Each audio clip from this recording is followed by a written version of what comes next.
Okay, so what helped you to focus your mind on the Maha Mantra meditation? I think because my mind tends to wander, I feel like when I close my eyes, then I can just think about the prayer rather than like look around at my surroundings. So I think that helped me focus on the words of the prayer versus other thoughts about random stuff that.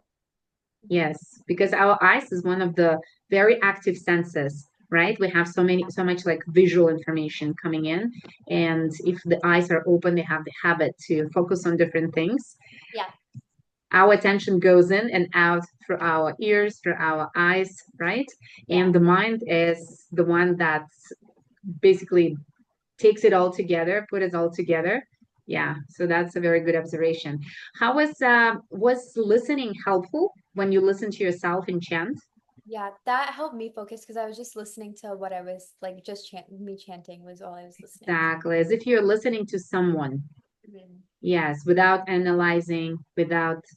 thinking, without any other thoughts, just to listen, right? We call it attentive listening when you would listen to someone and hear that person.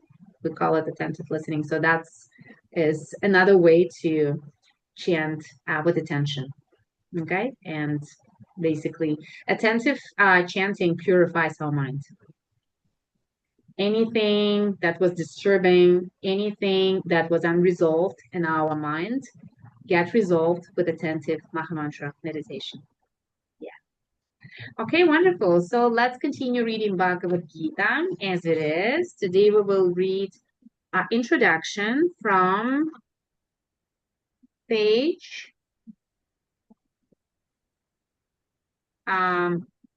27.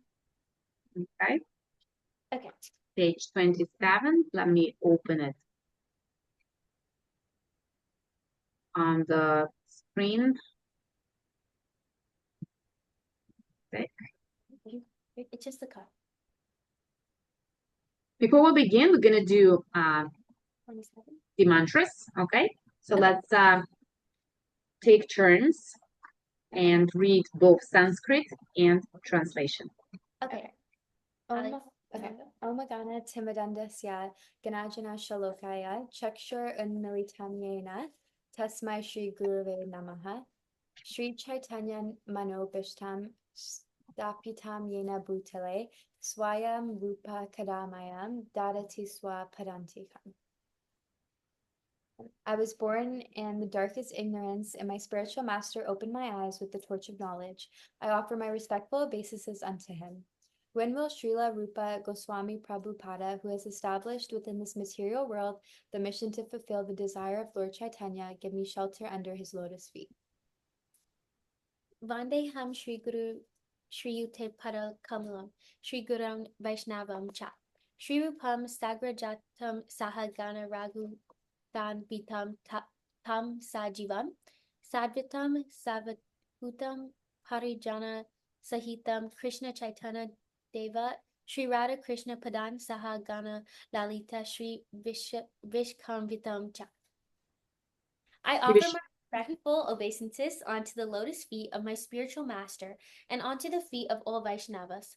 I offer my respectful obeisances onto the lotus feet of Srila Rupa Goswami along with his elder brother Sanatana Goswami, as well as Raghunatha Dasa and Raghunatha Bhatta, Gopala Bhatta, and Srila Jiva Goswami. I offer my respectful obeisances to Lord Krishna Chaitanya and Lord Nityananda, along with Advaita Acharya, Gadadhar, Srivasha, and other associates. I offer my respectful obeisances to Srimati Radharani and Sri Krishna, along with their associates, Sri Lalita and Vishka. Hey Krishna Karuna Sindhu Dina Bandhu Jagatpate Gopisha Gopika Kanta Radha Kanta Namostute. O my dear Krishna, you are the friend of the distressed and the source of creation. You are the master of the gopis and the lover of Radharani. I offer my respectful obeisances unto you. Tata Kankana Guranji. Kanchana Guranji. Radhe Vrindavaneshvari. Vrindavaneshwari Vrindavaneshvari. Vrishbahu Sute. Rishabhan Sudevi Pranamami Hari Priya. I offer my respects to Radharani, whose bodily complexion is the molten gold and who is the queen of Vrindavana. You are the daughter of King Rishubhanu, and you are very dear to Lord Krishna. Pancha kalpa turubhyascha kripa sindhubhaya ivacha patitanam pavanbhayo vaishnavyo namo namah. Vaishnavebhyo namo namaha. Vaishnavebhyo namo namaha. I offer my respectful obeisances unto all the Vaishnava devotees of the Lord. They can fulfill the desires of everyone, just like desire trees, and they are full of compassion for the fallen souls. Shri Krishna Chaitanya Prabhu Nityananda Sri Advaita Gadadhar Śrīvāsadi Gaura Bhakta-vrinda. I offer my obeisances to Sri Krishna Chaitanya Prabhu Nityananda Sri Advaita Gadadhar Śrīvāsadi and all others in the line of devotion. And all together, Hare Krishna, Krishna Krishna, Hare Hare, Hare Rama, Rama Rama, Hare Hare. Okay, wonderful. So now we're going to go to the last page. No, not last page, just a second. Page 27.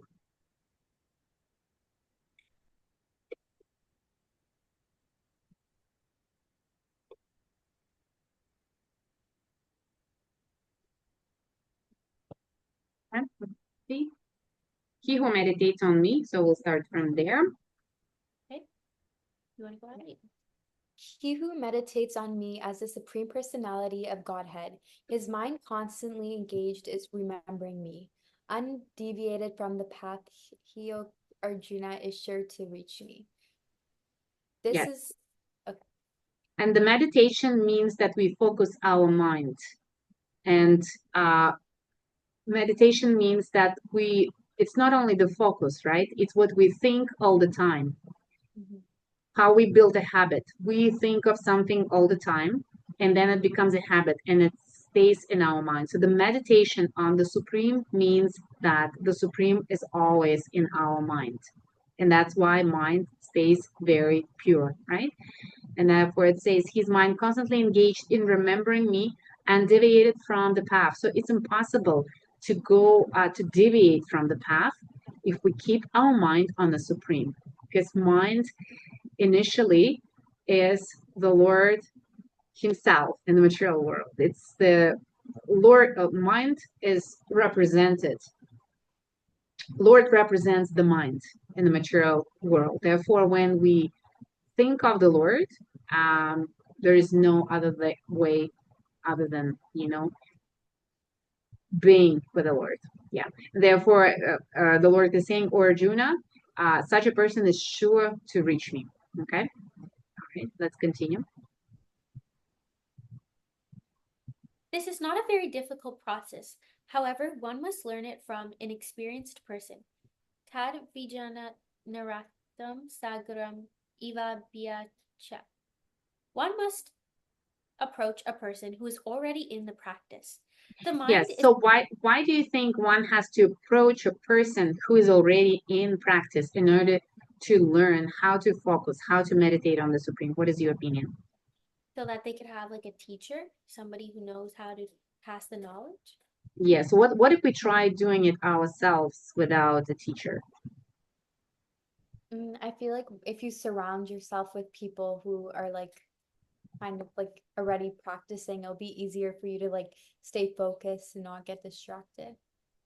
Yes, because if we want to master something, we need to learn it from the master. We won't be able to do it without proper explanations. Yeah, okay, let's continue. The mind is always flying to this and that, but one must practice concentrating on the mind always on the form of the Supreme Lord, Sri Krishna, or on the sound of his name. The mind is naturally restless, going hither and thither, but it can rest in the sound vibration of Krishna. One must thus meditate on Paramam Purusham, the Supreme Personality of Godhead in the spiritual kingdom, the spiritual sky, and thus attain him. So in other words, let's elaborate on this. The mind is naturally restless. Do you agree? Yeah. It's so hard, right? To control Yeah. it, to satisfy it, and going higher and hither and thither. Okay. But it can rest in the sound vibration of Krishna. So in other words, when we go and meditate, when we do japa meditation, this is the time for us to rest. This is the time for us to relax. And you can even try, if you just focus on the sound for 5 minutes, compare how you feel before and how you feel after. And you will be surprised how it's relaxing. Okay. Yeah. Okay. Let's continue. One must, oh wait. The ways and the means for ultimate realization, ultimate attainment are stated in the Bhagavad Gita, and the doors of this knowledge are open for everyone. No one is barred out. All classes of men can approach Lord Krishna by thinking of him, for hearing and thinking of him are possible for everyone. So it is pretty easy to approach the Lord. What we need to do is to think of him. There is a Sanskrit mantra, which sounds like this: Om Krishna Arpana Astu, means whatever I do, I offer to you. So if you wake up in the morning and just say Om Krishna Arpana Astu, and then think that whatever I do during the day, I would like to offer to you, and then repeat this. Like, for example, if you're doing your homework, if you calling a friend, or if you anything that you do, right? Just repeat this mantra, Om Krishna Arpana Astu, and then see how the day goes. There will be more consciousness, like you will stay more conscious on how the processes are flowing, what kind of choices you're making, and you will see the quality in those days. So and that's a daily practice. We can approach the Lord by thinking of him. So that mantra helps us. Okay, let's continue. Mam hi partha vaya parisya ye pis yo papa yinowaya. Mm-hmm. Ksriyo vaishyas tata sudras tepi yati param gatim kim punar brahmana panya bhakta rajasrar tata antyam ashukam lokam anityam ashukam lokam imam prapya vaishvaman. Mm-hmm. Do you want me to? Sure. Thus the Lord says that even a merchant, a fallen woman, or a laborer, or even human beings in the lowest status of life can attain the supreme. One does not need highly developed intelligence. The point is that anyone who accepts the principle of bhakti yoga and accepts the Supreme Lord as the summum bonum of life, as the highest target, the ultimate goal, can approach the Lord in the spiritual sky. If one adopts the principles enunciated in Bhagavad Gita, he can make his life perfect and make a permanent solution to all the problems of life. This is the sum and substance of the entire Bhagavad Gita. Yes. So speaking about the solutions to the problems, you can see a fallen woman. It's a problem, right? Or a laborer who works very hard but doesn't make so much money. It's a problem for life. Or human beings in the lowest status of life can be a problem too, right? Because they cannot afford so many things. So it is said here that the one who adopts the principles, he can make life perfect and make a permanent solution to all life problems. Basically, all these life problems stop being a problem. Why do you think they stop being a problem? Like any material problem that we have stops being a problem if we adopt principles of bhakti yoga. What is your opinion? I would say because the principles of bhakti yoga and just like the concept of spirit is so vastly like different from material, like it steers away from any sort of material desires and focuses on spiritual desires. So if you're able to be fulfilled by spiritual desires, then you no longer will crave the material desires, even though it's tempting because of like the world we live in. But I guess your focus would be shifted. So why is it so effective? Why life becomes so much better and more efficient and effective, right? When we shift our focus from material to spiritual. I mean, material has its place, right? We are not ignoring it. but our main focus is on the spiritual. I would say because the material world is very unpredictable, like nothing's permanent. So you could lose your job one day and then you don't have money, or like things could always be happening. But spiritual, there's no like barrier to that connection. Like no, it's different than the material in that sense. Yes, it's different than the material. And also in the material world, which energy sustains that world? What kind of energy is this? Ignorance. I mean, like, would material world exist without spiritual energy? Would this body move without the soul? No. No, right? So the spiritual energy is the vital source. Nothing can exist without spiritual energy. Everything will be dull matter. Nothing is moving, nothing is thinking, nothing is willing, right? So therefore, if we focus on the material, our consciousness becomes material, becomes that dull, right? But if we focus on the spiritual and understand that because of the spiritual, we actually can apply the material in the best way, then all of the problems become solved. Why there are the problems? Why the woman is fallen? Because again, she's focusing more on the material, not on the spiritual. Okay, why this person is like hard laborer? Well, we need laborers, right? But if it's a problem, if the person cannot have a good quality of life, then why is it a problem? Again, because he's focusing more on the material. So the energy that we have is spiritual. That spiritual energy maintains our body. That spiritual energy maintains basically all of the functions that we do. It's the source of everything. Okay. And then when we just imagine you have $1 million, right? And we are spending this million for different things that do not give us any benefit, what's going to happen to us? Get greedy. And we won't be fulfilled no matter how many things we buy. Exactly. Yes. Yeah, we will become poor, right? We won't be happy. So this is what happens when we forget what is primary and what is secondary. So primary is spiritual, secondary is material. Material cannot give us anything without spiritual. We won't even feel, we won't be able to do anything. All that we create, we use the Lord's energy, creative energy. All that we feel, we use the Lord's energy, the energy of pleasure. We can't feel, we can't create without that spiritual energy. Okay, so that's very important to remember. And bhakti yoga, how do you understand that term? The principles of bhakti yoga. So what is bhakti? Bhakti means love, and yoga means connection. So bhakti yoga means that we connect with the Lord through love. Therefore, and it is said here, the point is that anyone who accepts the principle of bhakti yoga, what are the principles of bhakti yoga? Do everything for the Lord, right? Bow down in front of the Lord, respect the devotees of the Lord, glorify the holy name of the Lord, go to the holy places, and etc. So there are many principles. Wake up early in the morning in order to again improve your, not to improve, like to focus your mind better on the sound vibration, on japa meditation, right?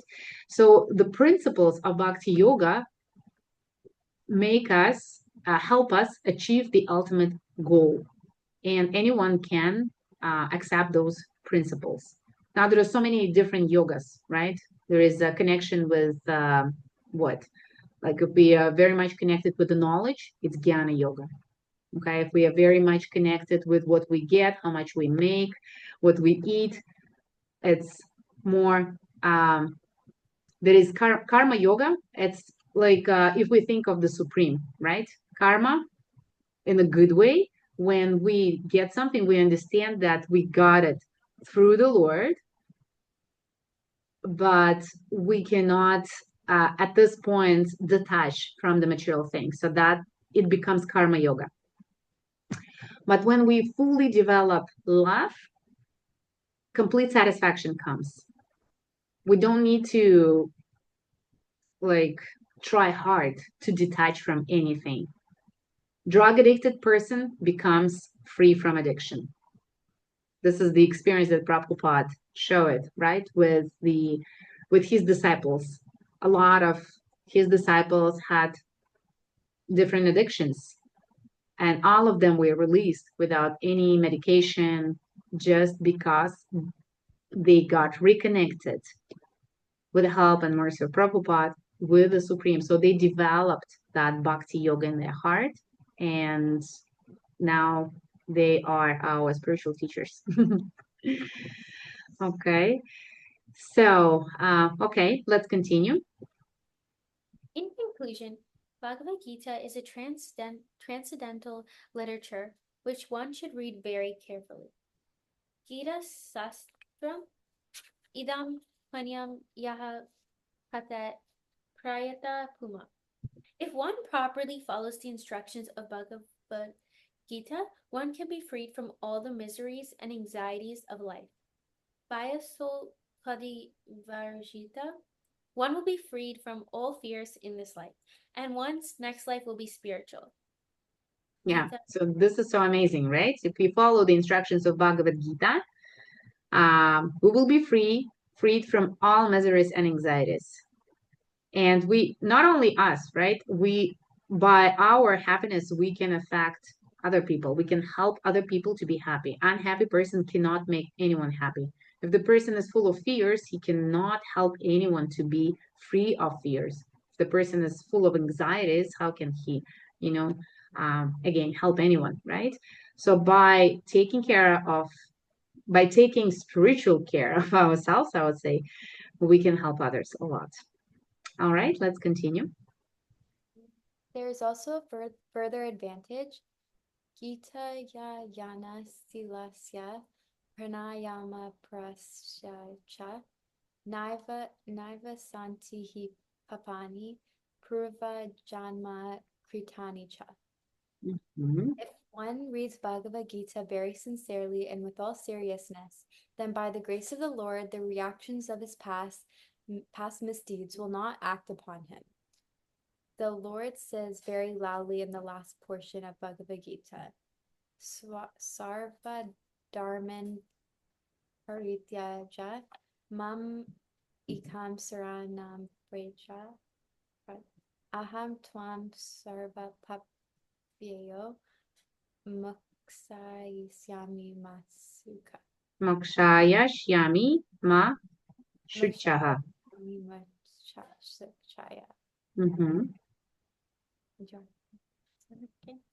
Abandon all varieties of religion and just surrender unto me. I shall deliver you from all sinful reactions. Do not fear. Thus the Lord takes all responsibility for one who surrenders unto him, and he indemnifies such a good person against all reactions of sins. Okay, perfect. So the Lord is saying here, abandon all varieties of religion and just surrender unto me, right? So there are many varieties of religion nowadays. The Lord is saying here, just surrender unto me. Does it mean that we don't need to be religious?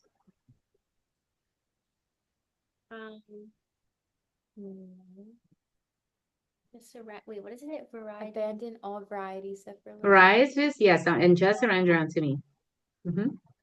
So no, you don't have to be religious? My question is, does it mean that we don't have to be religious? Yeah. Abandon all varieties of religion, just surrender unto me. I guess so. I think so, yeah.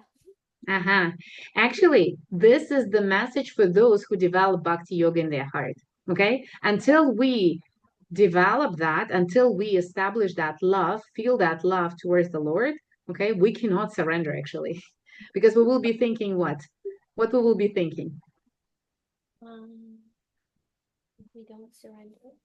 No, like if we forget all of it. Surrender means you are depending on the Lord completely and fully. Yeah. You're acting, but you understand that the result is after him. It's not my thing. It's not my house. It's, again, he can take it at any time. It's not my family. He can take it at any time. I'm given this, and I'm very grateful, and I will be doing the service to my family members, and I will be taking care of my house because it belongs to the Lord. This is surrender. Okay. You know, you're trying so hard, for example, to get enrolled into the university, right? Yeah. Surrender means I will do I will do my best, Yeah. but it's the Lord's decision whether I'm going to achieve or no. Yeah. The surrender. So if we don't have bhakti yoga, if we don't love the Lord so much, do you think it's possible to surrender? No. No. Yes. Therefore, this message is for those, why Krishna is saying this in 18th chapter. It's the last chapter of Bhagavad Gita, not at the beginning. At the beginning, he is saying, we will be reading it soon, right? Or Arjuna, your spirit soul, you're eternal, you're not this body, and etc. He's not giving this knowledge yet. Why? Because we need to go through the process of self-purification in order to develop that love, right? And that process of self-purification comes through religion, because religion means path. Religion means reconnect. And there are different ways to reconnect. There are so many religions, right? So there are so many ways to reconnect. One purpose, one goal, different ways to reconnect. So religion means path towards the Lord, and religion should teach us how to love. So all of the processes that we are doing, going to the temple, reading the books, right? All of the processes, we can call it religion because it's a path. Without this path, we won't have any love. We are not showing any kindness, and we don't give gifts to our loved ones. Will there be love between us? If we don't give gifts, and what else was it? If we don't give gifts to our loved ones, if we don't show any kindness, if we don't care about them, will there be love between us? No, no love. So same thing, relationships. We're building here the relationship. Actually, not building, the relationship is there, it's forgotten. So we are reviving it. It's like reviving the flower or something that was forgotten. Okay, and Krishna is saying, I shall deliver you from all sinful reactions. What are the sinful reactions? How do you understand it? I would say like any any bad things you've done in your life, or like any your karmic behavior. Like I think he's saying he'll forgive you for any sins you've made, or I don't know. Can you give me an example of any sinful reaction? What would that be? If you constantly lie to people, and that's kind of. So constantly lying to people, is it a simple reaction that the person is lying, or he will get a reaction for that? Oh, a reaction. Yeah, so what is that simple reaction? How do you know that something is a simple reaction? What is it like if you're if you act out in violence, is that a sinful reaction? So if a person acts, if the person is violent, right? Yeah. So him being violent is a simple reaction? Is this what you're saying or no? Yeah. Yeah? So if he is lying, for example, that lying is a simple reaction, or that lying will cause the simple reaction. What is simple reaction? I feel like when I see reactions, I feel like that's your response to something. So exactly. Response to something. So, and let's give an example of that response. How will it manifest itself? Well, you can, wait, sorry, could you repeat that? Yeah, how will that response manifest itself? How will you know that it's a simple reaction, it's a response? So usually okay, let's for example, let's say you're if she was being rude and then I yelled back at her and I said something mean, then after a few seconds I'd be I probably shouldn't have said that. So saying the guilt. Yeah, I probably was it was not necessary. It was the heat of the moment. And it's the heat of the moment, right? What if the reaction comes later? For example, you ate something in the morning, and in the evening something, oh my God, my stomach, right? Yeah. This is also a response, it's a reaction, right? It's and consequence.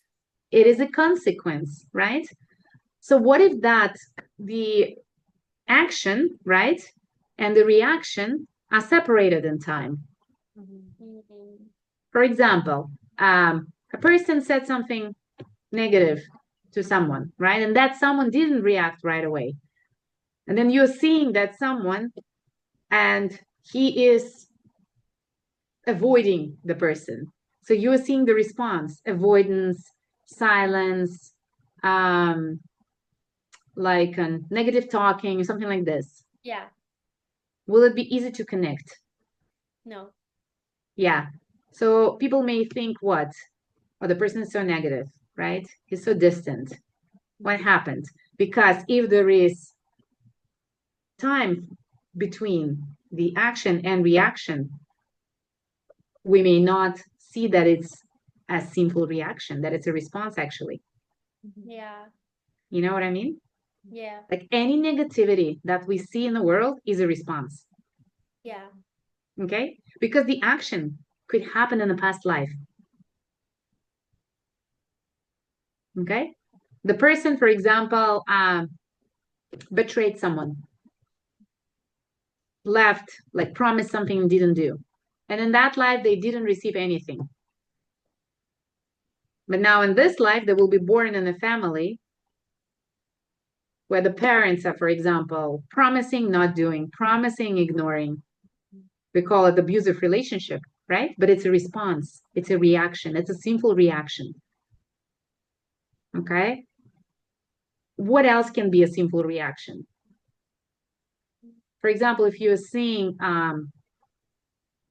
like someone who's very rude, is it a simple reaction or no? Someone is being abusive, someone is being rude, someone is having some fears, phobias. Is it a reaction? It could also be an action though, right? It can be an action. I think so. Like if someone's abusive, then it would have to be an action first, and then there's a reaction.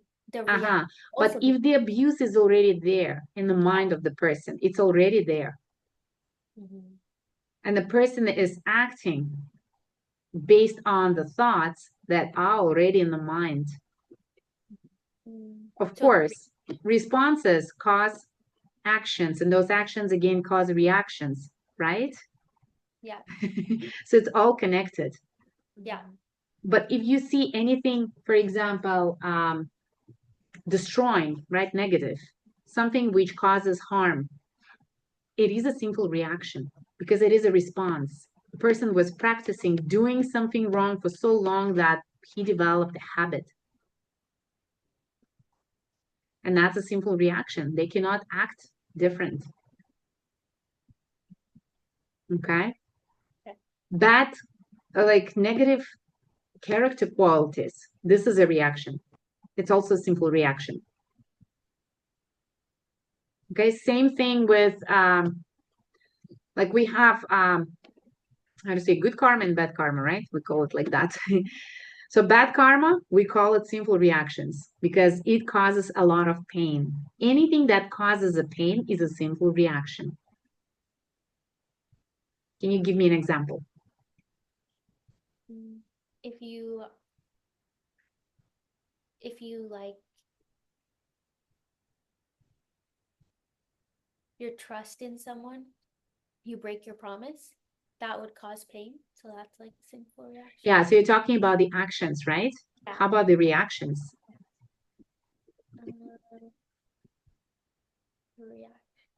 Abandoning. So the fact that someone promised and didn't do, yeah, it is an action, right? But the fact of it is a reaction. Why the person does it?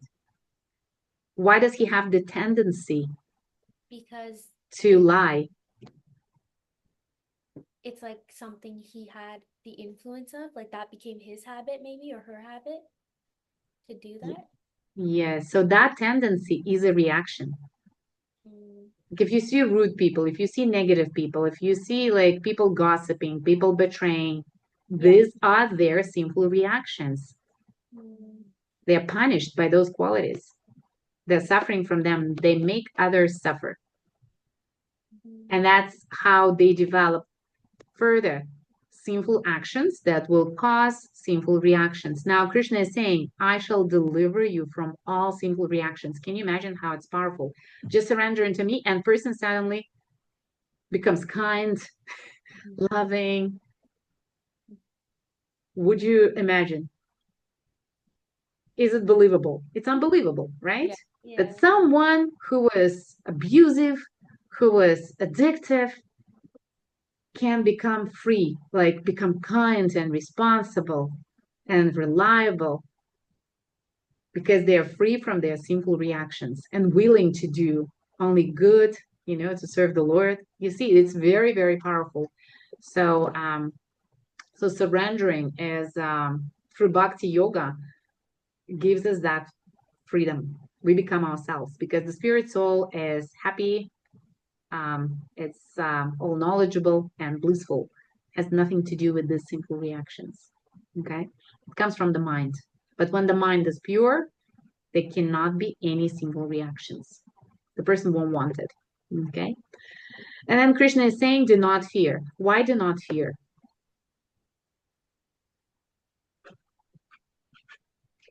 What can be so fearful here?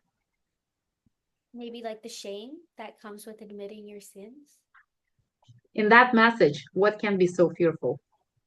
Krishna is saying, I'll shall deliver you from all sinful reactions. There's like, oh, cool, right? Yeah. Okay, abandon all varieties of religion. Maybe just like surrendering onto him might Surrendering, yes, yeah. Why is it so fearful? What can be the cause of that fear? You need like faith to do that, right? Yeah. You need some sort of like belief to surrender yourself. Like if you grew up in a house where you followed another religion, it will take some like convincing before you just fully feel the, Yes. surrender. So that belief, how else we call it? Faith. Yes. And the faith is developed. What comes after faith? Love. Trust. Okay. Yes. If you believe in someone, what happens? Like you met someone and the person is so, in your opinion, positive, right? You will have a faith in that person. Yeah. And that faith will what? Help you to trust that person, right? So we need to have faith. How do we develop that faith? I would say for me, how I develop faith is like you have an action and then you see if they followed through with it. So like if consistent behavior. consistent. Like if my sister said, I'll pick you up at 3 and every day she does that, then I would be like, okay, I could see she's following what she says she'll do. So just seeing her, the other person also making an effort, I think that. Yes. And actually, Shastras is saying that Krishna is making triple effort towards us. If we make one step, he makes 10 steps towards us. Okay, I know I've listened to the stories of different sane people who said, I was in a bed and I couldn't move. And the doctor said, I will never move. And still, the person was paralyzed, right? And still, the person was chanting Mahamantra, reading the books, and consulting his students. And what? Now he is traveling all over the world again. Can you imagine? So he's saying never be depressed, right? Yeah, if you're making one step, Krishna will make 10 steps towards you. So do not fear, right? Yeah, so the faith. But when it comes to the Lord, we don't see this, right? How he, like it's not that visible to us. Yeah. So what can help us to develop that faith?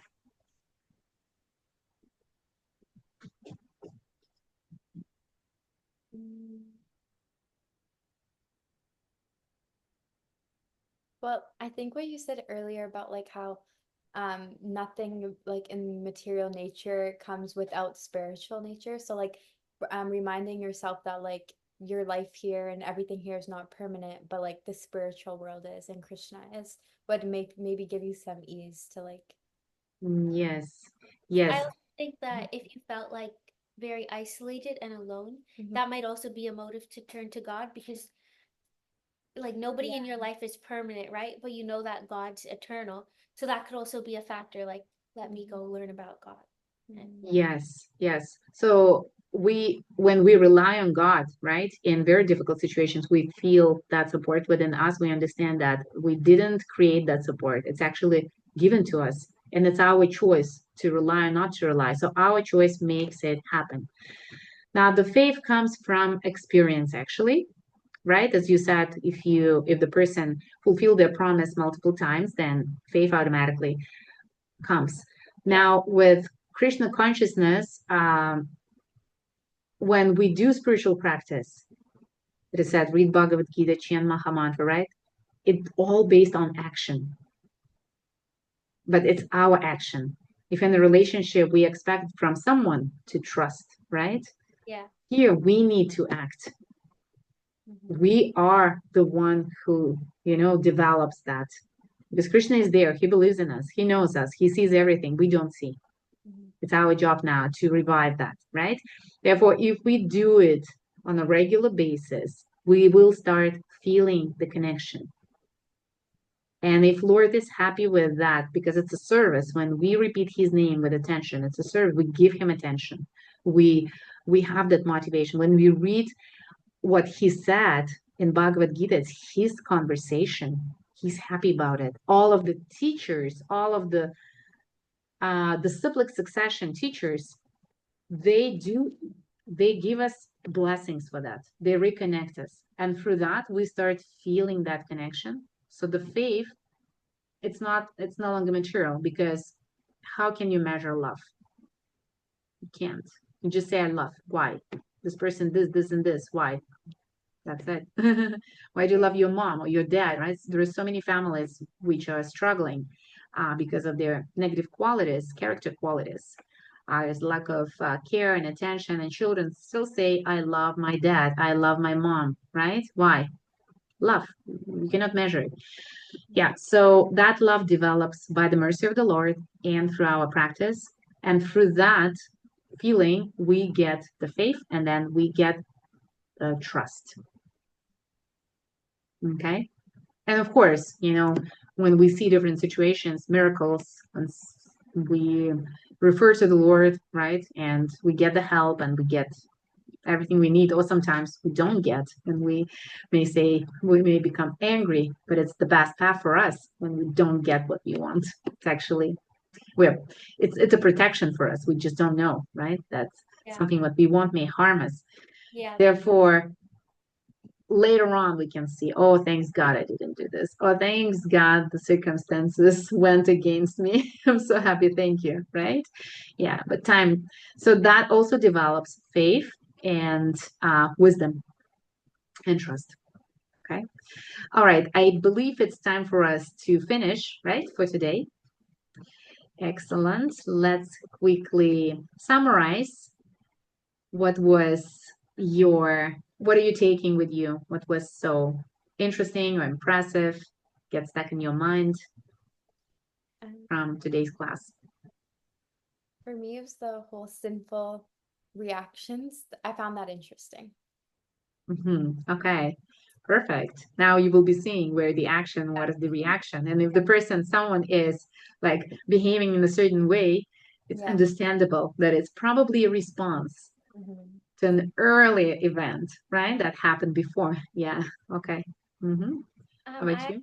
I think what I'm going to take away is what you just said about how sometimes there's something we didn't get to do in our life, and we think like, oh, why God, like I wanted that, but he had something else planned for us instead. And I think that's a good example of like trusting God, and I never really thought of it that way. But I think like we always get like impulses, or we want things, and we wonder, oh, why couldn't I have it? And then with time we see like, oh, it's actually good that didn't happen, because I get to have this instead. Like it was all part of a path. So I think that's a good perspective of how to trust God too. Yes, it's wonderful. Thank you for paying attention to that. It's a very deep point. Okay. And if you observe it more and more, you will see more evidence how God cares about us. It's his care. We're his children. Yeah. Sometimes children want what they don't understand, that it's not good for them, right? And still want it. So yeah, God cares about us, and we need to do our best to surrender unto him. Okay, wonderful. It was a big pleasure for me to be with you today, and I will be looking to our next class. Thank you. Okay. Thank you. Bye-bye. Bye. Have a good evening. Bye.